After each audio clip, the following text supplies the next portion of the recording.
Hello and welcome to Solely Singleton episode 195. I'm your host Brad. This is my co-host Eric. How's it going? This week we've got a fun little episode for you guys. So what's your favorite blue 3-drop, Eric? I'm limiting you to creatures. You can't pick a random spell. Okay. No Archmage's Charm or whatever. Yeah, because I really do like that one. I think it might be Nadir Kraken. Honestly, it's up there for me. It's just such a kind of unassuming, does everything I want, but also isn't so pushed it's annoying. I actually really like how clean it is. But I guess what's yours?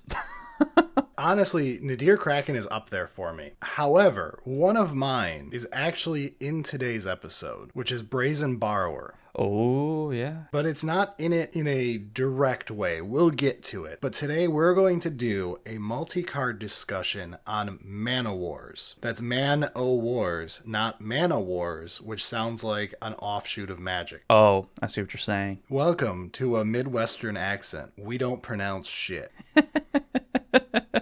Close enough is good enough. Yes. So sounds good. Sounds good indeed. All right, we're not going to read off every card we're talking about today, but there is one we have to read. Yeah, I feel like we probably should talk about the actual literal Manawar, so we have a reference. So Manawar is 2 and a blue for a 2/2 creature jellyfish. When Manawar enters the battlefield, return target creature to its owner's hand. It's that simple. It's clean, it's simple, but it does quite a lot to draft formats at least. Yes, and its variants have done the same over years as well, of which there are a lot, as Eric and I can see in the show notes. Yeah, there's actually been quite a few. It's surprising because it feels like you just reprint Manawar and call it good, but there's been a few, yeah. Yeah, and I didn't even put all of them on here. I just put on ones that I know I have some opinion on over the years. Yeah, I mean, I think the direct comparisons being the 3-drops that are likely 2/2s that do the same thing. And one of the ones is like Aether Adept. That's Manawar, but it costs 1 blue instead of 2 and a blue. Importantly, you forgot something. It's a human. Yes. Being a human wizard is a lot better than being a jellyfish, typically. I don't know, man. Jellyfish are just chill. Humans have to pay taxes and all that shit. Throw off the shackles of society, become a jellyfish, don't pay your taxes. Exactly. Yeah, so Aether Adept was probably the first Manawar variant most people were familiar with. Direct comparisons, yeah. Without the oddballs. There have been oddballs. I'm talking about the very literal one. Yeah, because I mean, you could say like Baron Master Wizard is a Manawar.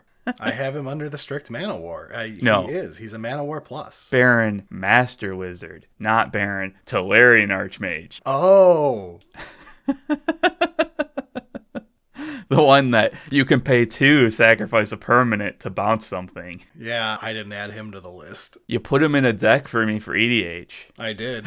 It's a wonderful deck, and anyone who says otherwise will be shot. It is actually a really fun deck, and that's why I know about that one. But I think Aether Adept is one of the original variants that a lot of people would link to and go, yeah, that's a Manawar. Yeah, and it was probably one of the most popular literal second copies of Manawar, even if it was slightly harder to cast. Yeah, but it had the like slight upside of like the creature type wasn't jellyfish, even though it wasn't as useful back in the day. But we did get essentially a strict upgrade to Aether Adept with Exclusion Mage. Yeah, so Exclusion Mage came out 4 years later. I'm not going to go check. And Exclusion Mage literally is just 2 and a blue for a 2/2. When Exclusion Mage enters the battlefield, return target creature an opponent controls to its owner's hand. So technically it wasn't the same as Manawar with a better creature type, but functionally it was the exact same. Yeah. It is so rare to bounce your own creature with a Manawar. I'm not getting into that debate. Yeah. Anthony Avatolo can tell you a time he did it. It doesn't count. Well, and there's also in the oddballs, there's some interesting ideas there, but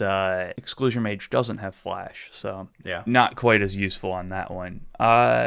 So yeah, essentially they were the same thing, and Exclusion Mage was just an easier to cast Aether Adept. And this is where we got into the whole how many do you run? A lot of people just dropped Aether Aether Adept for Exclusion Mage, or dropped Manawar if the creature type meant a lot in their cube and blue. So they would just keep Aether Adept and Exclusion Mage. Some people went all three of them, but that was not the expected. If you were tempo oriented, it could be a thing. Or just a large cube where you just have enough slots to run all sorts of stuff. That's true. 720, you could do kind of whatever you wanted still, but... Now there's a pair of even newer strict Manawars, which are Barian, Tolarian Archmage, and Aether Channeler, which I'm dubbing as the Manawar pluses. Yes. Where they just gave up, and we're in the power creep era of Magic at this point. Well, these are also rare. These all come out post-2020 when they gave up the guise of balance. Yeah, and Aether Channeler is very obvious in why it's Manawar plus, because it's, you get to choose. Like, there's other options that you get to choose. And yeah, technically it's only got 1 toughness, but when it enters the battlefield, you could also make a 1/1 flyer. Or you could just straight up draw a card if there's nothing better to do, and it's incredibly versatile. And actually rereading the card, fucking wild. Magic players don't do that. The bounce is non-land permanent, not just creature. Yes, which also gets into Baron, who allowed for planeswalkers before we went to full Aether Channeler, just screw it, non-land permanent. Yeah, because that was like, oh, Baron lets you get rid of planeswalkers, which are a problem nowadays. Like, you can't just attack through because so many of them make token blockers. And that's the main strict mana wars that are like a blue 3-drop. But I say there is a precursor to the Mana War pluses, which was Reflector Mage, in my opinion, which was for adding a white mana to the cost, so 1 white-blue. You got a Mana War, but it gained you a toughness, and it had the they can't recast it the next turn. Yeah, it's tough because the direct comparison to Manawar, Reflector Mage is like, okay, this has a secondary color. I had almost thrown this into an oddball, but I believe because it's a precursor to where Baron and Aether Channeler went, it's important here. And I think specifically at the time that Reflector Mage was coming out, it wasn't uncommon to have white as the secondary or possibly tertiary color for this type of design in cube. So it wasn't actually a problem. Yeah, especially if you were in like a tempo deck where you tended to play Mana War. Exactly. White was usually involved. Yeah, and I think that's a good temporary segue to like, why do we play Mana Wars and like what's the point of them? Because you're not going to see too many of these in actual constructed decks. No, because tempo tends to be something that is on a razor thin edge. The point of tempo is to gain a temporary advantage. You are attempting to screw up your long game plan in order to get an advantage right now. Yeah, and a lot of times you're able to take advantage of the inherent chaos, the inherent randomness of draft, of sealed even, that like your opponent's not going to have perfect mana fixing. So you can take advantage of that in these Mana War type things, make them use their resources a second time, and it can actually be a problem. I think like the most famous version of a tempo deck in a constructed format is probably just Fish. Yeah. Which never was the dominant deck in Legacy or Modern, but it was at least a respectable tempo deck that existed in both of those formats for many years. Beyond that, like, the only times it would hit Standard was unhealthy points in time, like, you know, Delver.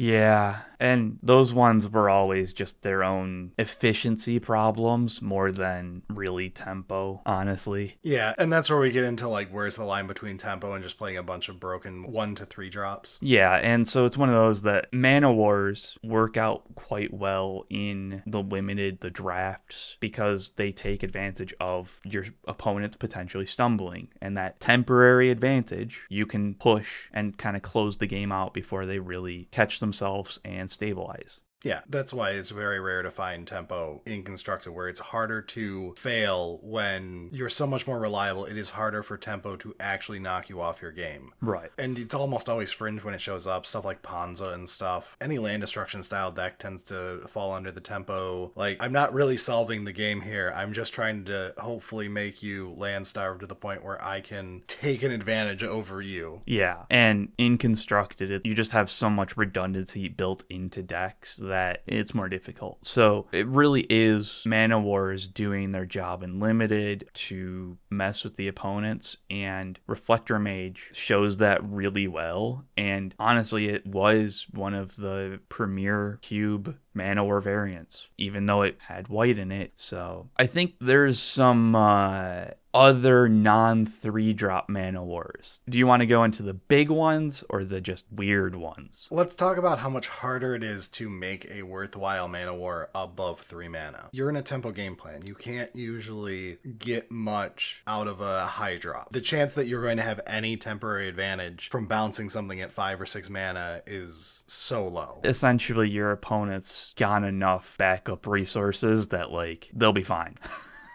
Which is where we get into, like, the only 2 examples I can think of that are like 5 mana or more that are actually played at some point in history are Dinrova Horror, which was playable in draft, and I'm sure if Christian was on, he would tell us that it was totally amazing in Peasant Cube, except no one plays it now or whatever. Yeah. Dinrova Horror being a 4/4 that bounced something and then made your opponent discard. And key component of this is it was only an uncommon. Yes. And it worked out reasonably well because at 6 drop, it could be that this was just a solution because they could only have that in their hand once you bounce it, kind of thing. Yes. If they were hellbent, then you just had this as a straight up murder when it entered. Yeah. And 4/4 is a solid option. At least at peasant level or in real limited. Yeah. The one you'll be more familiar with as a cube player is going to be Dream Eater. Oh, hell yeah. So Dream Eater adds a lot to a Manawar. Just a little bit. It's a 6 drop, yeah, but 4/3 flash, flying, ETB, surveil 4. And then you Manawar. Yeah. So, yeah, Dream Eater is one of my favorite pets. I don't think it's like the best 6 drop anymore by any means, but I still love this card. If you're not concerned with putting like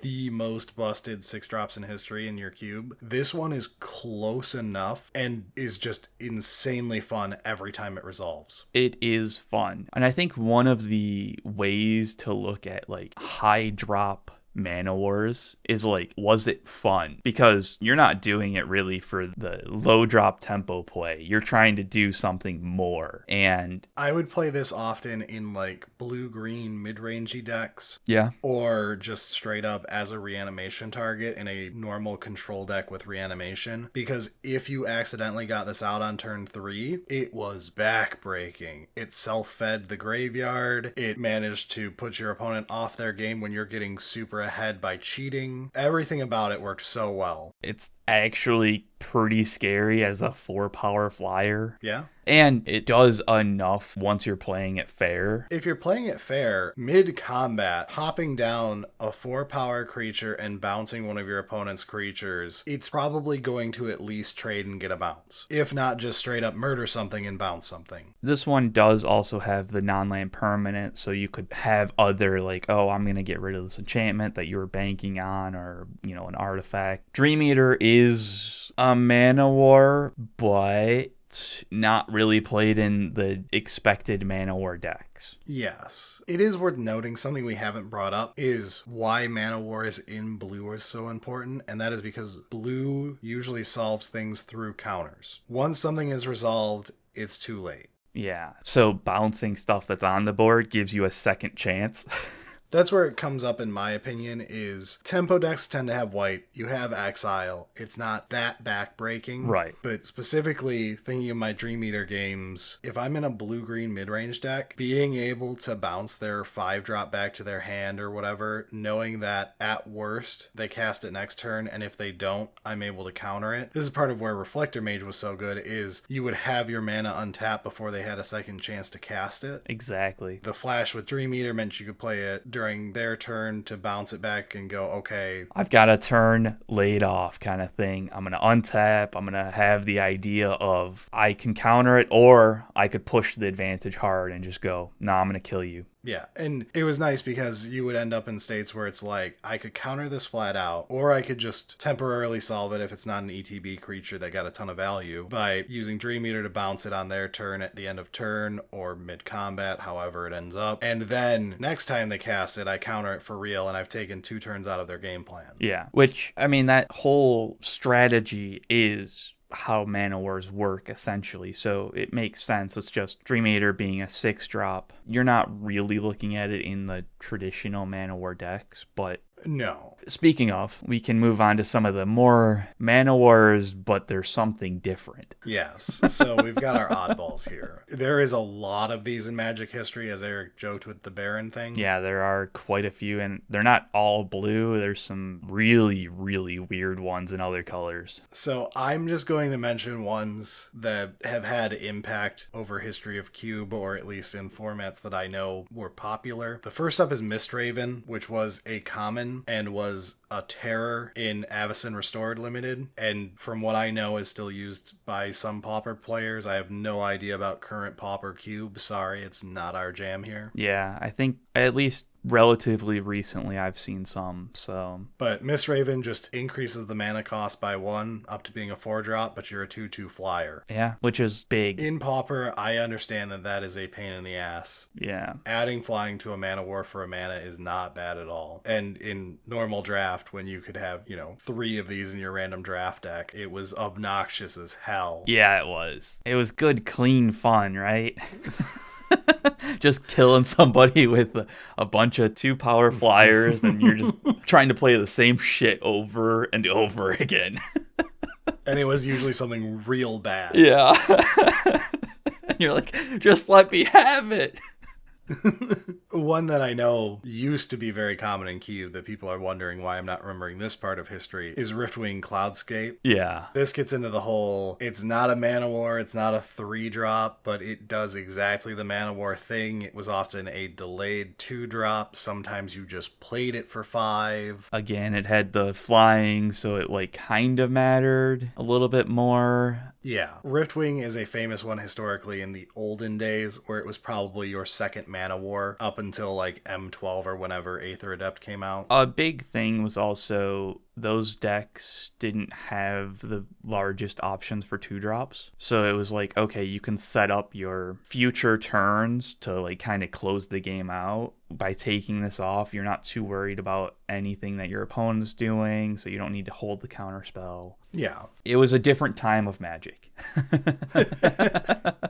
A more innocent time. Yeah. I would say the next one to talk about would be Aether Snipe, which is from Lorwyn. Okay. Aether Snipe it was never as popular as Riftwing, ever. But it saw some fringe play, at least back when we started in Cube. I have no idea how it's affected formats with rarity restrictions, but I assume not very much, because it was never that great to begin with. No, it was always just a interesting toy kind of thing of oh, it would be so cool because I've got a 6-drop 4/4 Manawar, but I can cheat it. Which is funny because you're Dinrova Horror. But the problem is Dinrova Horror's only real reason was A, I know the actual limited format for that one, and B, the fact that it became a kill card later in the game, yeah. where Aether Snipe was literally just a Manawar. The big thing being Evoke. So 1 blue, and you got a boomerang out of it. Which isn't great, but... That was not great, but the flexibility, at least back in the day, was pretty okay. Yeah. It's a lot looser than some of the other ones on this list, like our next one. Venser, Shaper Savant. And this is where things get real interesting. The classic, the old version of Manawar Plus, where you used to have to spend an extra mana for it. Yeah, but you got Flash out of the deal. And you could bounce spells.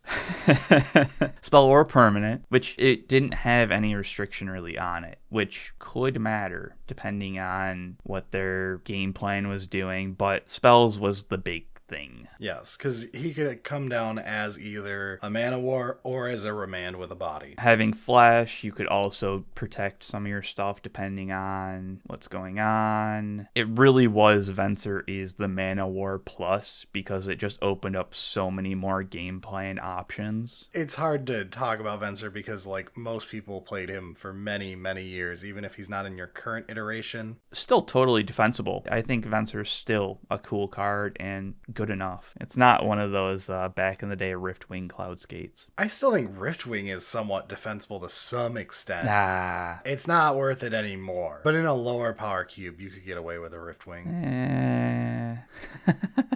We were never fans of it. I know. Yeah. But let's talk about a card I am a fan of. Oh, from Riftwing set, the bad version. Sting Scourgeor. This is a red Manawar. There's a small downside.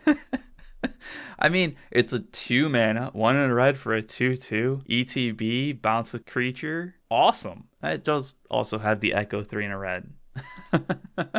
I mostly put this one on here just for Eric. I'm sure someone out there is like, this is a Pauper All-Star. But yeah, Sting Scourgeor is here because Eric was a big fan of constantly recurring this in EDH over and over and over. That's how you make sure not to lose games. Can't win it, but you can't lose. Yeah, it was a great way to spite pick someone in EDH and say, you're not playing. Yep. Especially because it was so cheap. You could often do other things while you were constantly bringing it back. Oh, yeah. And it really was one of those, remember when you destroyed my land? Well, sucks to be you.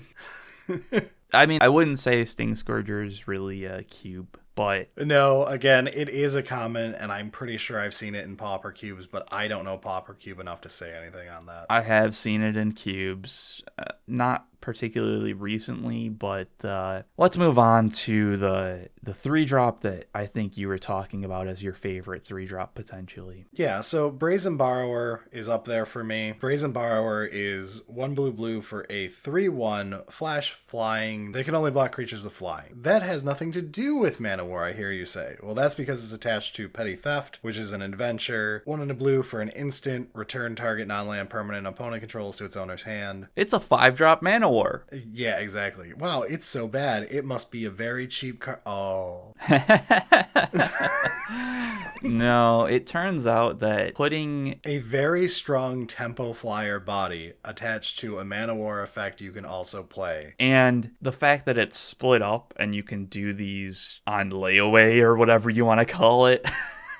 Yeah, and you could skip the bounce if you just need the body. Which absolutely does happen in tempo decks where it's like, I'm not worried about your board right now, but I am worried about your board in 2 turns. So how about I play a 3-power flyer and try and kill you before that happens? Right, we're in a board state where I can start clocking for 5 a turn now. Yeah, you either have to answer it or I'm probably going to get you dead before you're really a problem. So yeah, BrazenBorrower does play in the decks that Manawar tries to do, that style. It's a bit tough to call it a Manawar, though. It definitely is an oddball. It's why it's in the oddballs. You have to mention them. Yeah. But we get into the how liberal are you with the application of the name Man-O-War? I mean, we've always got the all-star Man of War, Sun Sea, Young Conqueror. What is that? That's the horsemanship Manawar for 5. Oh, I was like, how did that not come up? Oh, that's why.